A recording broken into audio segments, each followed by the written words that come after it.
right, hello everyone and welcome back to E-commerce AI, the Revenue Revolution. Today we're here with Jim Voss, a dynamic technology executive with over 2 decades of experience in engineering leadership and hands-on software development. He has successfully led global teams and driven major improvements in system uptime, cost efficiency, technical compliance, and he has even led some teams here at Bridgeline. Jim brings a wealth of experience in creating practical solutions across different industries and also just so happens to be great friends with our CEO, Dr. Ari Khan and John Murcott, who will also be joining today's episode. So without waiting any longer, I'm going to let you guys take it away. Thanks, Kristen. Jim, all right. Thanks for coming by today. Hey. This is great. Hey, it's great to see you guys. Thanks for having me.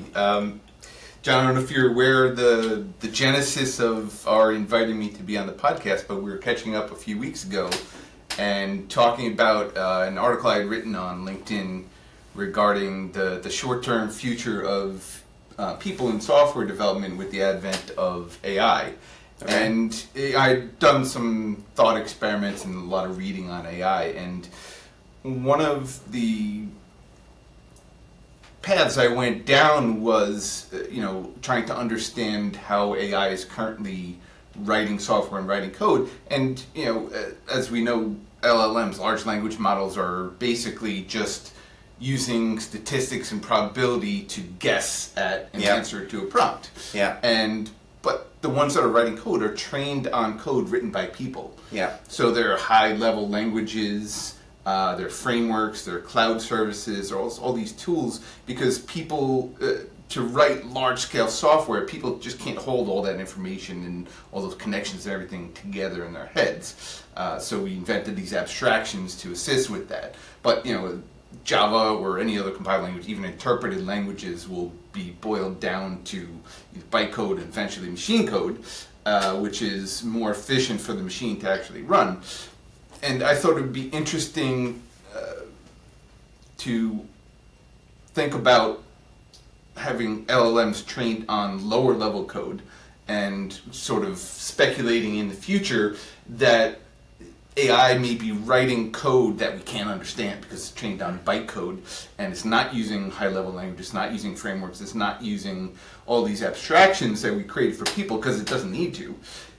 The problem then becomes we won't be able to understand the source code by looking at it. Right. And the role of QA then, I don't know if it would be QA or something adjacent to QA, it would be testing to make sure the software produced does what you want it to do and doesn't do what you don't want it to do. Because it's essentially a black box at that point. Yeah. Yeah, it's amazing because so much of, in my past life as a CTO and VP of engineering, I always focused on maintainability and yes, everyone wanted to produce efficient code and all this kind of stuff, but if the guy next to you can't understand it, and we put a lot of energy into abstractions and embraced objects and things like this. And it's true, now all of a sudden, you could train an LLM on the underlying bytecode or whatever, and you also have optimizers inside of your compiler that are going to inline certain chunks of code and unroll loops and unroll recursions and things like that, that the LLM will end up learning these patterns of what the optimizer did, which may or may not be the best patterns all the time. It's just what the optimizer produced, that a human eventually produced, and you would end up with similar patterns starting to show up in this unreadable, admittedly very unreadable, code, and that's a whole nother sort of... But imagine feeding back performance test data into that so that it learns which are the right optimizations. Yeah. If you have, let's say, an ERP written in assembler, there's no way people are going to be able to understand that whole thing, even small parts of it. It's just not within our capacity.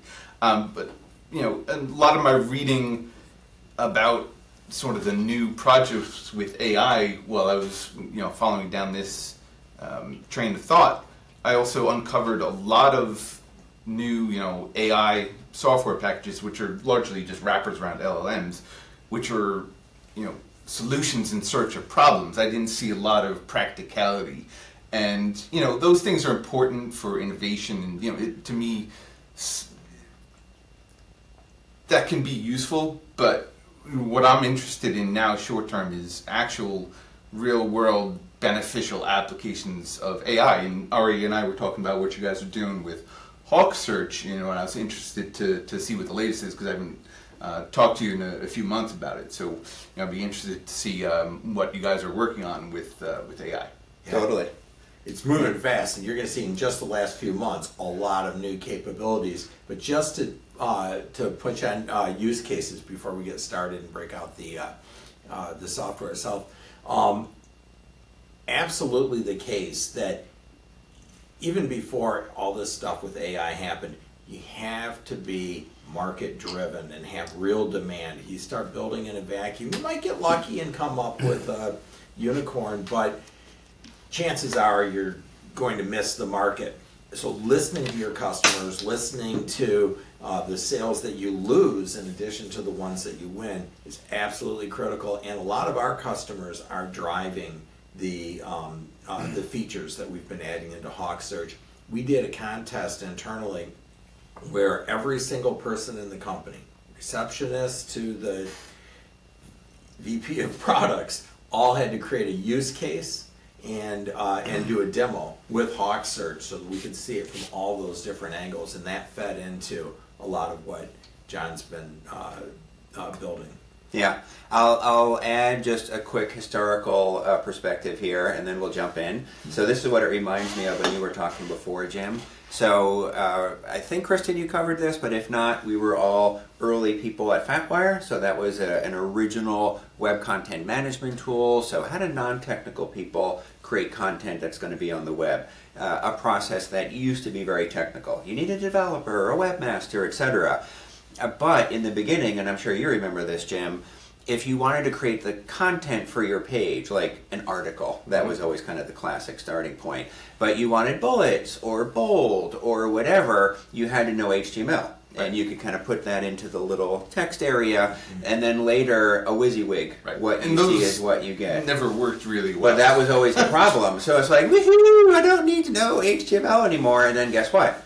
It's like, well, the WYSIWYG tool did something weird. And even if you looked at the source, if you weren't like hands-on with HTML, you'd be like, "What the heck is going on here? Like, why is this your wrong?" software doesn't work because the formatting's messed up.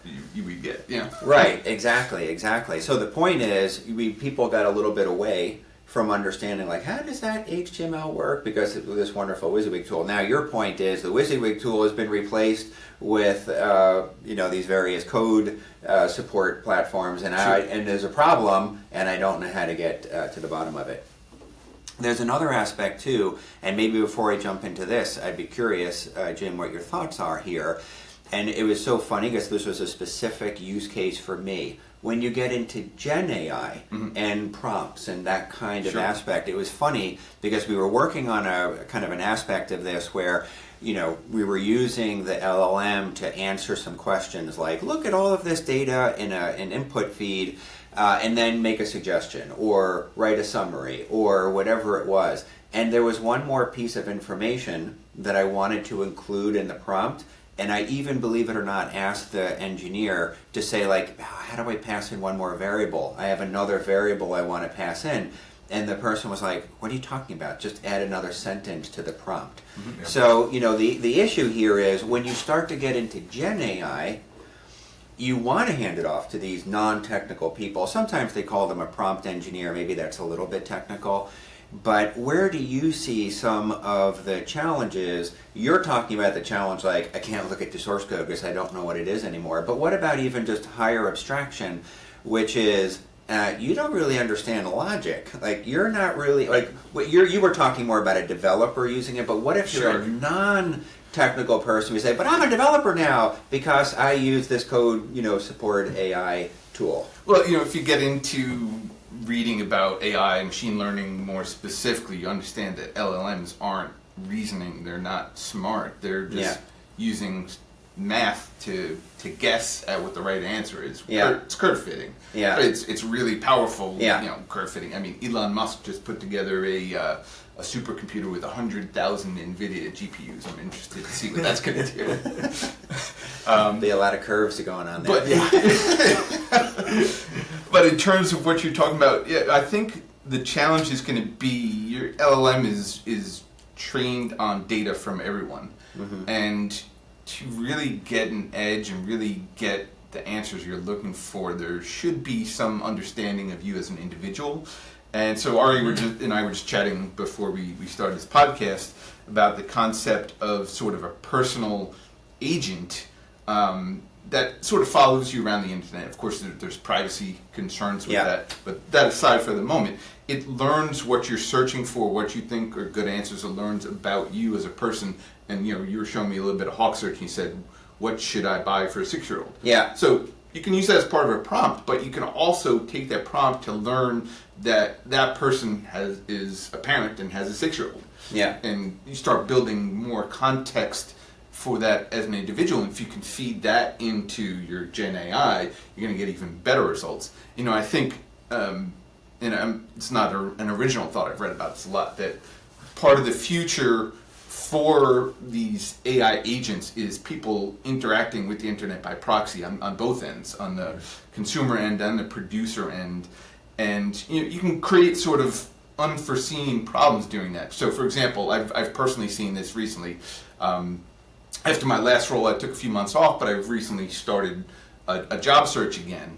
And if you read anything about people looking for jobs right now, you'll hear repeatedly that ATS, these applicant tracking systems, are using AI to analyze resumes and sort of provide filters because there's so many people applying, they need to narrow down the pool. Yeah. But then you also have candidates that are applying using AI to customize the resume, write cover letters, and automatically apply. So you got AI agents sort of fighting each other, and people getting kind of lost in the sauce there. And that'd be an interesting problem to try to solve. But I do think the benefits outweigh the problems with sort of personal AI agents. I'd be interested in how you can use that to improve, like for example, a search experience. If it knows more about you, it can.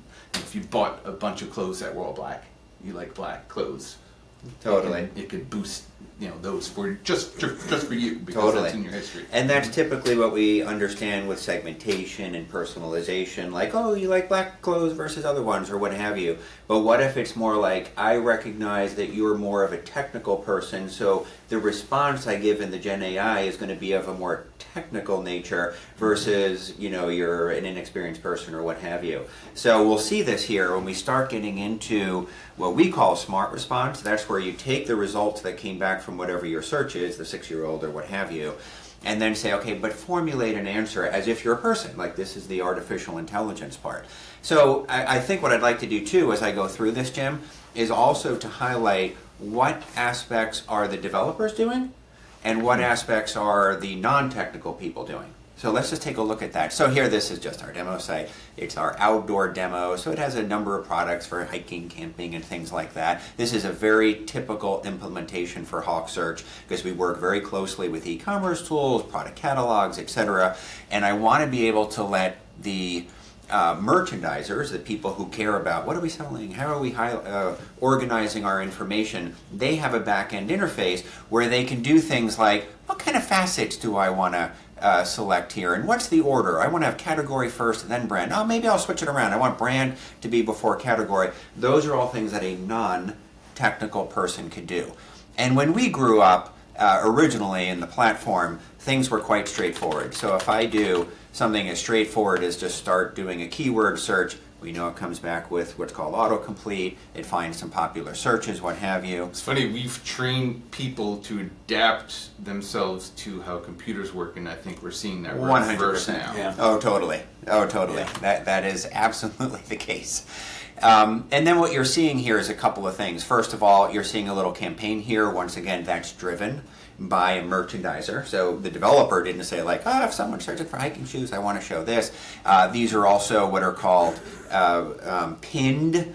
So I always want these to appear on the top if a certain result comes by. That's why I have this little star here. So the point is the developer kind of laid out the basic framework of this page, but it was a non-technical person that had some of the input on, I have a campaign that shows that banner on the top. I want to organize my facets on the left-hand side, and that gets kind of interesting. Now, when I get more into the AI aspect of this, and I switch this, we were kind of joking, or talking about before, which is what should I get for my 6-year-old? You can see, number one, the autocomplete went away. This is keyword is like, what, and for, and I'm getting a little bit confused. There are some ways that you can kind of get around this, but it doesn't really understand the question. In this case, you need a concept search. We need to use the LLM. We need to make a and it can AI search. Understand what you mean by that because it's trained on lots of data that's like that, and it can guess what the right answer is, and exactly. That's really powerful. Exactly. It understands kids. A 6-year-old is still a kid. If I said my 15-year-old, it's like, not really a kid anymore. Like, it understands those things because this is doing what we call a concept search. It's basically doing a vector search. We create embeddings for all these descriptions, etc., and it understands the concept of what you're asking for. Now, all of the other things we were saying before, like, the order of the facets and everything else still remains the same. The system is just smarter in finding a result. Now we get to the fun part. So this is good. This is helpful. You just made my results more relevant. You're helping me get this result. By the way, I could ask this question in Spanish. It would return the same results because it's using a sentence transformer. So it understands all that. I could also upload a picture. I'm not going to bore you with those details, but it'll find the picture, find the match, etc. But where it starts to get more interesting is, why don't we go to the next level? Not only are we giving you some good search results, I can start building an experience. We call it a smart response, where not only do we get the search results, but I can start talking to you the way that someone in a store would talk to you. Reasoning of how it came up with the results. Exactly, and it's creating what Gartner would refer to, and others, is more like, it's more of a conversation. Like, I'm actually responding to you, not the way that we used to work, which is keywords, and then I give you results. It's more like how humans interact. This is where the artificial intelligence part comes back. So if I do that same question, what should I get for my 6-year-old? It's still doing the first search, like, make no mistake, we have a lot of different products, they're not all for 6-year-olds. But when I get that back, now I can start having a conversation. We call this smart response. Now, here's where I'd be curious to get your thoughts. Because, look, some of it is still technical. You have to make an API call. There is an LLM we're hitting in the back end. But this is where it comes to the prompt. Yeah. Because you were saying, am I a mother? Or am I a teacher? Or am I maybe even a father? Maybe the way you talk to each one of those segments is different.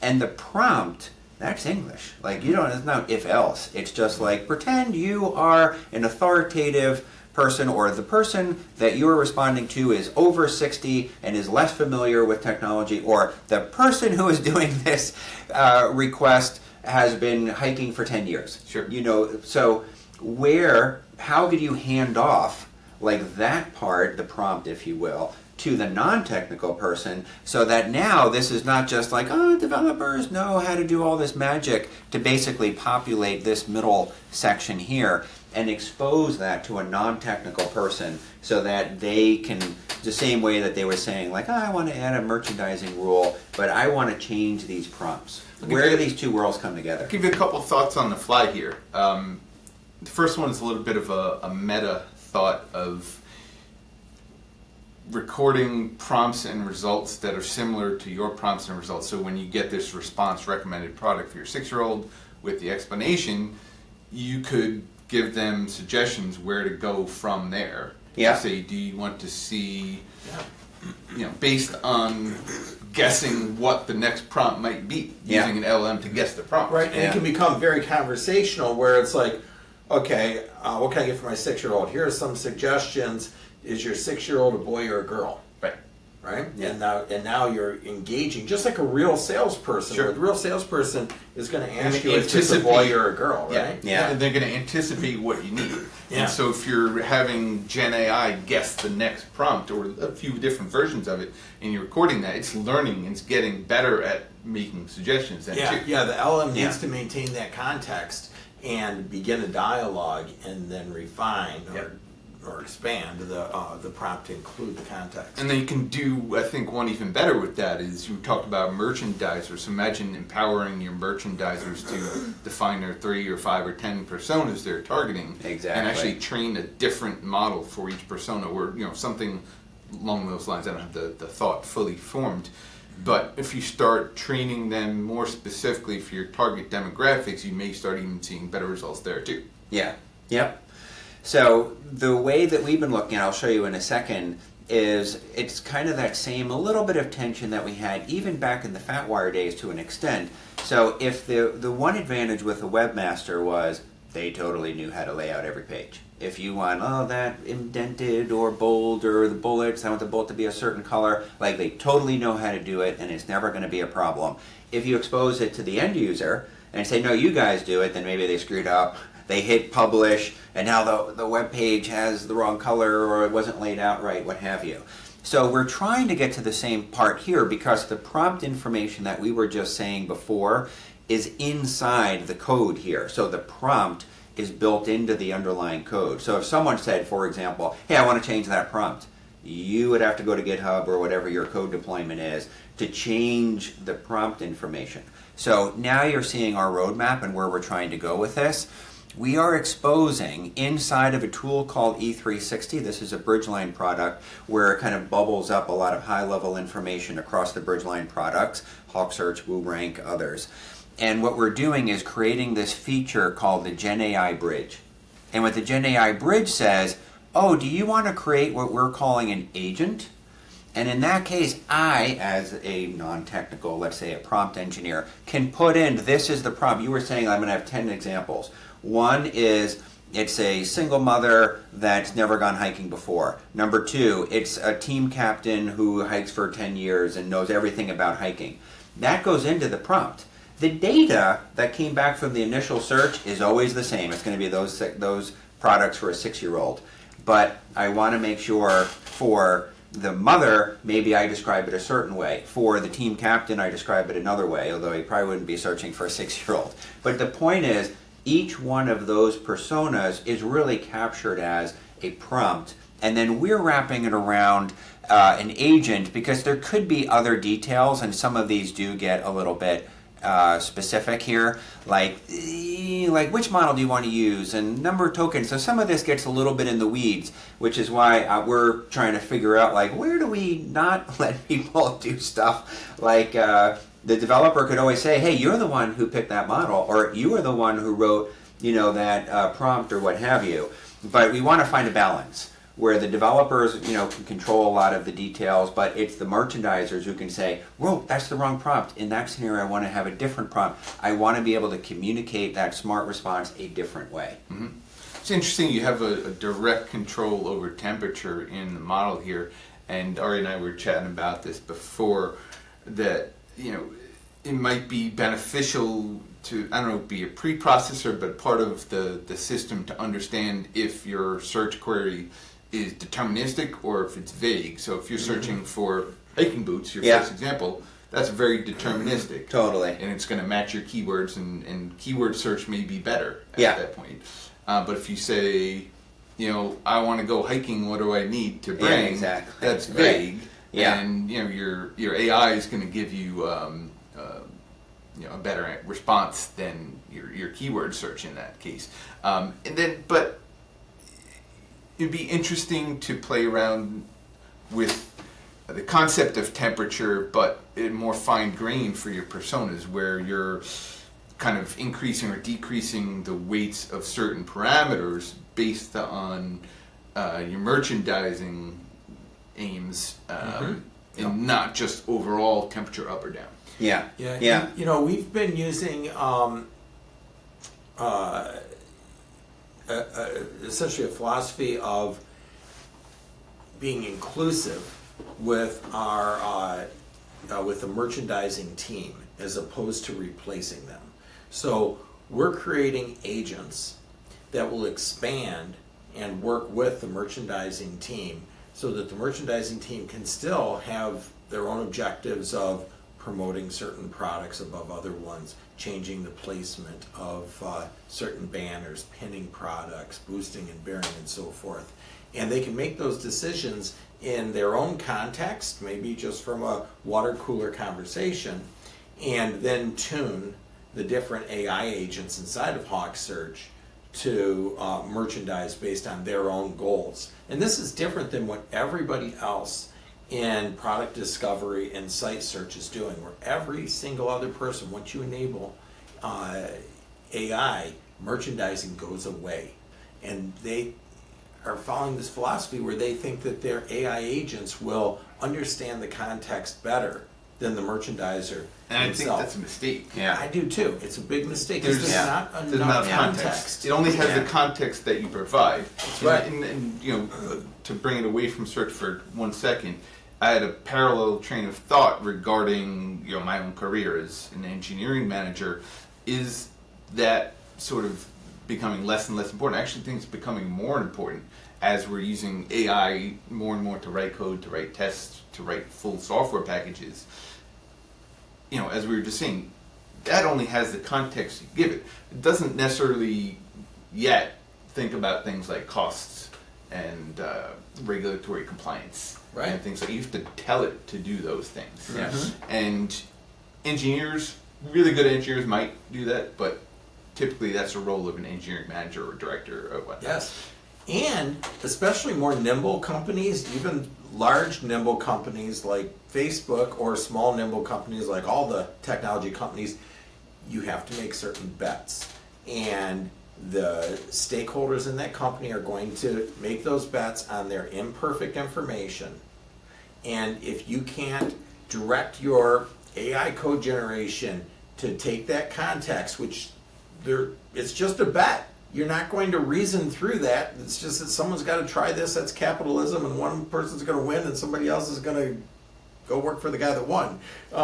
Especially if you start getting into counterintuitive practices in merchandising, like loss leaders. Even if you provide context of performance of your sales, how much revenue, how much profit am I making, all these things, but you're not getting enough first-time customers, you may want to use a loss leader. But that's not something that Gen AI is going to come up with easily yet. Yeah, and not the way that transformer neural networks work, because they're going to only curve fit towards existing training sets, and that is, even if you yank the temperature way down and create a lot of variability into your response, you're not going to get that same kind. It's a limitation of that model. Right. I mean, there's other neural networks. It's not creative. People are creative. That's right. And I think it's a big area. It's off topic, but the whole controversy around attribution and provenance for creatively generated images, art, etc. And there was just a big falling out in, I forget the name of the organization. It's a writers' organization where they adopted an official policy that they're going to embrace AI, Okay. and a lot of writers really objected to that because they feel it's plagiarism.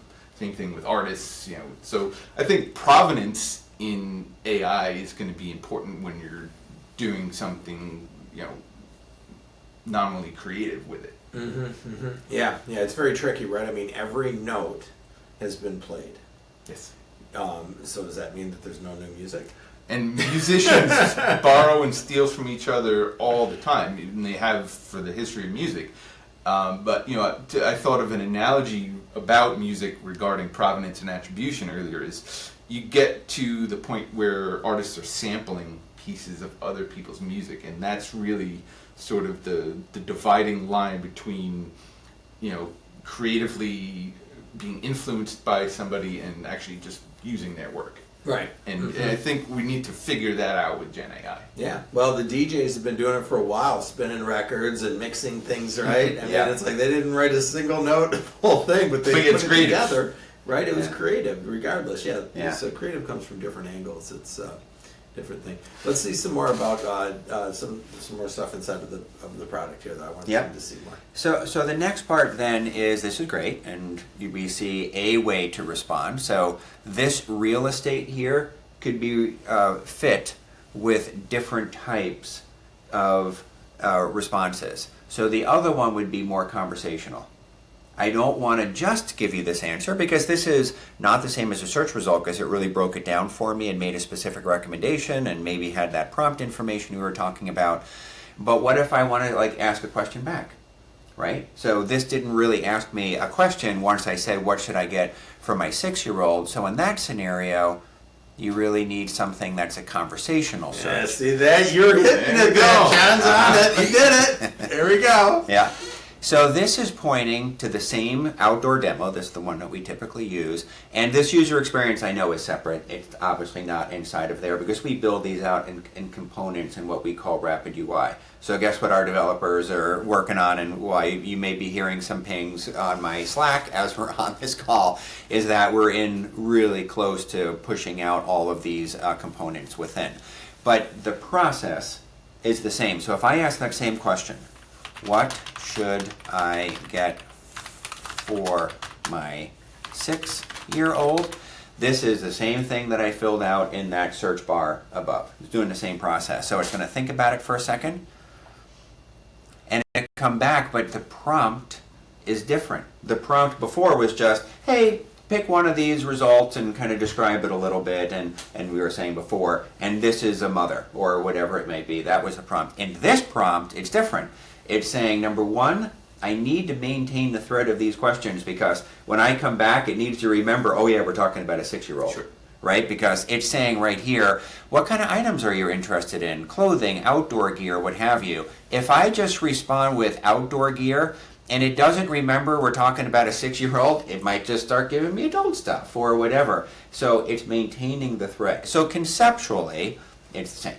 I'm just asking the Gen AI to do this, and You're just using the prompt history with retrieval augmented generation to improve the results. Exactly. So it's a different type of smart response. I can have a smart response to summarize results. I can have a smart response to have a conversational search. It's basically a real estate on the page that lets me have different types of dialogues. So if I do say, though, outdoor gear, as I said, it remembers. It knows, what's the context, what were the previous conversations, etc. So remember, it knows. It's the 6-year-old, as we were saying before, and starts to make a suggestion, like the other one. What would be really interesting Yeah. is doing more Gen AI on the results. So the example that just popped into my head is, fashion or home decor. Yeah. Imagine you upload a picture of your kitchen. Yeah. And you're shopping for a new spice rack. Yeah. Or a new, knife block, whatever it Yeah. is.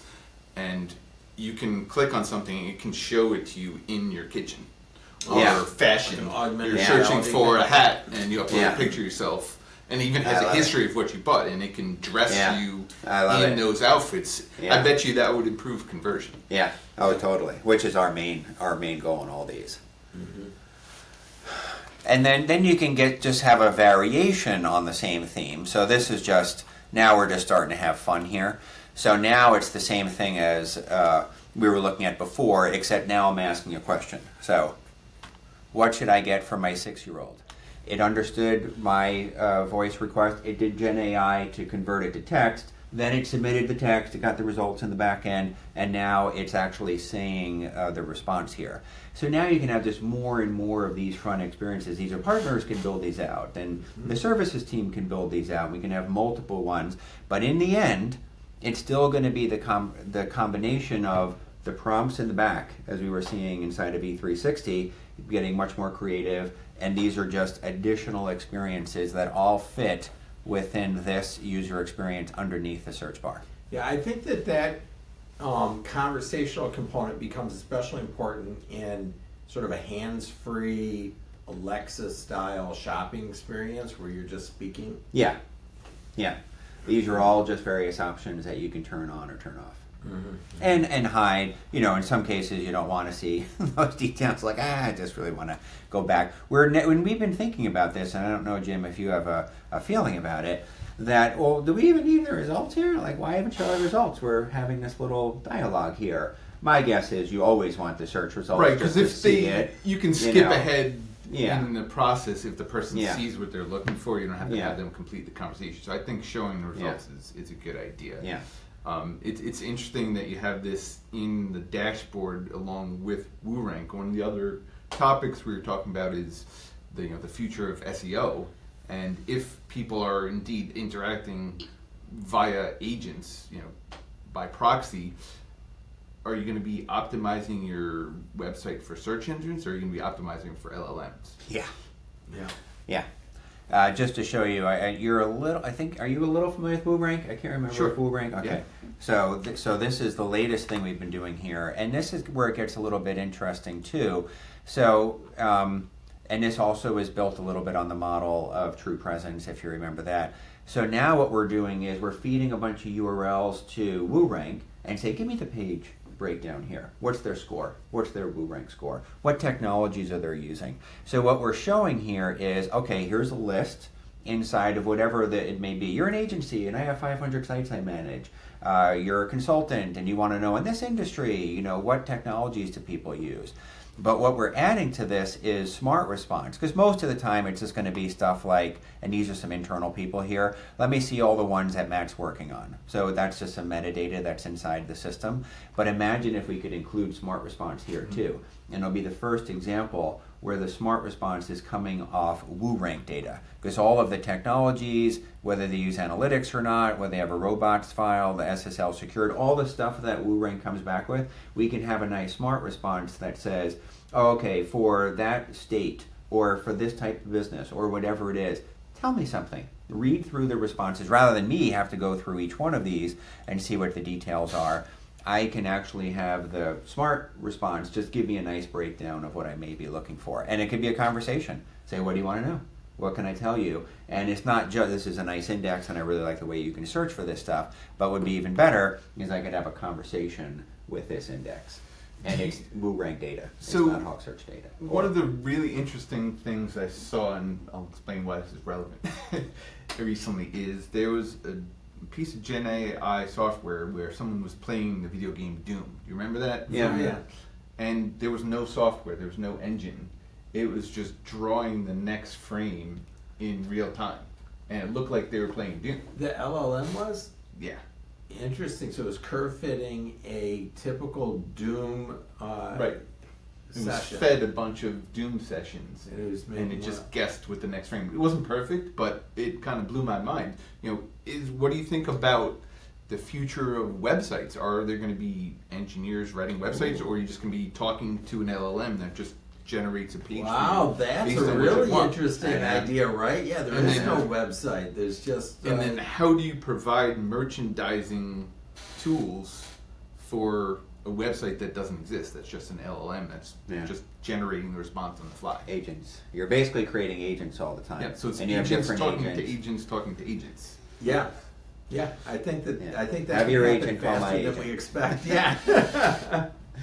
Right? Yeah. I mean, at some point there is a human-machine interface, and it might not be between you and the store. It could be just between you and your agent, and then that agent has its agental interface with the store's agent. And then your personal agent needs to be able to present results for you, and it's probably not individual store results. It's like, okay, we've got a big camping trip coming up, here's your itinerary, here's the airplane information, here's your packing list. And imagine now connecting that to manufacturing supply chain, where you're not going to say we're going to make 10,000 units of a mouse this quarter. We're going to make it based on a guess of how many mice we're going to sell. Yeah, right. So And then feed that information down the supply chain, and you're going to have, theoretically, you could have way more efficient manufacturing supply chain. Yeah. Yeah. Mm-hmm. Yeah. I mean, I think Amazon is already doing something like that with knowing where to warehouse goods. Oh, that they want it as close as possible to where they believe it's going to be bought. Yeah. And Right be down the interesting street. also to Yeah. it'd be interesting also to have HawkSearch, this is probably a little bit further out, start anticipating merchandising based on things other than persona. Everyone knows that there are seasons for certain types of retail goods. Yeah. And have it start saying, okay, we know based on history that we're about to start ramping up on pumpkin spice everything. Yeah. Yeah. Yeah. Yeah. Yeah. Yeah, No, totally can it's do true. that because we already have, from a merchandising perspective, the ability to promote. You're selling jackets, Yeah. and it's December in Minnesota. You're going to promote a different jacket than if it's summertime in Florida. And your merchandising agent, in terms of promotions, Totally. boosting, and so Get better at forth, can get better at that. And still, I still subscribe to the tailored AI, is what we've been calling it, approach of Yeah. allowing the merchandiser, the human merchandiser, to continue to interact Yes. with and control, direct that agent. Yeah. Agents will get smarter and smarter over time, but we're decades away from people completely just checking out. Yeah. Only decades. That's But this is part of our roadmap. It's going fast. Right now, the agents are focused on the site visitor, and that's important because they're Sure. the ones buying things. But then we're going to point the agents internally to help the merchandisers. So let me look at all your analytics. Oh, you're getting this keyword that doesn't have good search results. You should add whatever. Yeah. Change some of your settings. So we have APIs that have access to all this data. So rather than just use the API to drive our analytics front end, just have the agent just periodically go through stuff and see, is anything off here? Oh, if it is, send an alert or whatever it may be. Yeah, some of the more amazing things I've been reading about are use of AI in medical research. And the reason I think it's good at that, and this may seem obvious, is that machines are really good at pattern recognition, way Totally. better than people because there's so much data. And I think if you take that concept and apply it to your merchandising, AI will say, hey, to the merchandiser, I recognize this pattern in sales, whether it's good or bad, or conversions, whether it's good or bad, and then that person has that information. They can take action based on that insight that they wouldn't necessarily have had, Yeah. because it's just too much data to recognize Yeah. the pattern. I got a great example. So maybe a year ago or so, McDonald's shifted to they sell breakfast all day long. Why did it take them 40 years to figure that out? Finally, an LLM told them, it's like, those hash browns sell all day. Totally. Yeah, data's king. Yeah. But it will come up to some of the points you were saying, especially in healthcare. Let's just say you had a life-threatening issue, but no one knows what it is. It's a mystery. And you had two options. You could only pick one. One is your classic kind of doctor, gray hair, the white lab coat, been practicing for a long time and says, I think it's this. Or the data scientist has said, look, I looked at 1 trillion records and who knows where, and I think it's this. And they're two different things, and you can only pick one. Which one would you pick? That's hard to say. But we're getting to that point. Right, the research I was talking about is more of analyzing protein structures. Yeah. I mean, there's near infinite possibilities, and people just can't handle that. You can focus on one area and maybe be creative. Yeah. Machines just run all day. They don't get tired. They don't lose focus. Right. They take a ton of energy, and we were talking about that Right. too. Yeah. But they can Right. recognize patterns very easily on very large data sets. Yeah, You and can't- high-dimensional data sets. So High the dimen- very proteins high dimensional. Yeah. are, Yeah. multi-dimensional, yeah.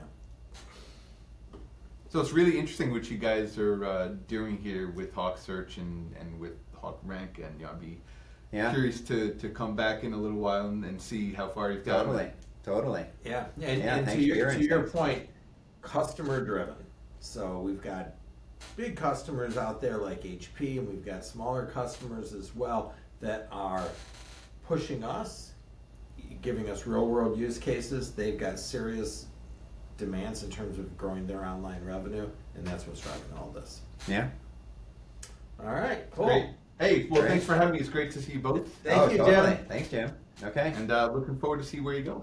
Yeah, totally. Jim, I wanted to give you the opportunity to let others know where they can find you and connect with you.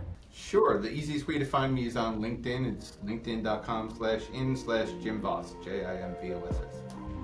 Perfect. We'll link those in the show notes for anybody who's interested. But thank you guys. This was another great episode per usual, and we'll see you all next time. Bye. Thank you. Thanks. Bye.